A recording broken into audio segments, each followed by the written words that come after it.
And for the final component of our systems engineering management plan, it's the production support strategy. This is a description of how a product will be produced and developed, as well as including information on incremental releases of a project. Not only does this include how a product or service is going to be developed, but it also includes the logistics behind it, including shipping, production in, say, a factory or an assembly line, and tracking of the different components and how they all are going to come together in final assembly. Production support also gets into life cycle management, everything from cradle to grave that's associated with the product. Alright, well, this finally concludes our discussion on the systems engineering management plan. Now I'd like to talk about an example of what happens when you do not use systems management as a strategy. One of the best examples out there for not using this process is depicted in the HBO film The Pentagon Wars back in 1998. This is basically describing how the Bradley fighting vehicle came to be. Unfortunately, this example is based on a true story.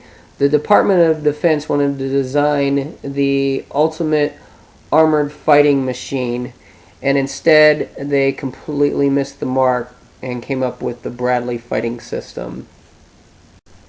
According to the movie, the Bradley was supposed to be an armored personnel carrier to replace the M113. Over the course of several years, the vehicle was transformed into a hybrid troop carrier, then a scout, then an anti-tank platform. Ultimately, many compromises were made during the design, and the system never truly lived up to what it was supposed to be. Originally envisioned as an armored personnel carrier, the vehicle was supposed to carry 11 men. Unfortunately, to add firepower, it was reduced down to 6. And then because it was slow because of the heavy armor, the armor was replaced with lightweight aluminum plating, ultimately not even giving the vehicle the ability to take a strike from a tank. In a nutshell, what the military ended up with was spending over $14 billion in development costs over the course of 17 years and coming up with a quasi-looking tank with less armor than any other tank out there, not able to carry a whole lot of ammo, a reconnaissance vehicle that was not very well at reconnaissance, and a troop carrier that couldn't carry very many troops. I mean, just looking at the picture alone shows you that there's something wrong with this whole process. I mean, it looks like a tank on the bottom or an APC, but when you look at the turret on top, the gun's very, very small. And there's no armor on the tank whatsoever that could withstand any kind of blast other than small arms fire. Over the course of the years, the military realized its mistake with the Bradley and decided the best way to learn from it is to actually implement it in its systems engineering and management courses that are taught through Defense Acquisition University.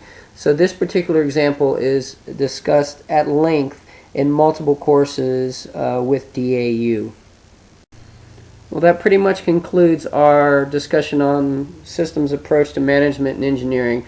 We discussed what exactly the systems approach is, and I defined it using the initial systems engineering process model provided by the Department of Defense, and also I covered the various components of the systems engineering management plan between team organization, technical environments, decision making, systems engineering methodology, what kind of external interfaces are involved, how data management takes into play, planning, and ultimately the production strategy.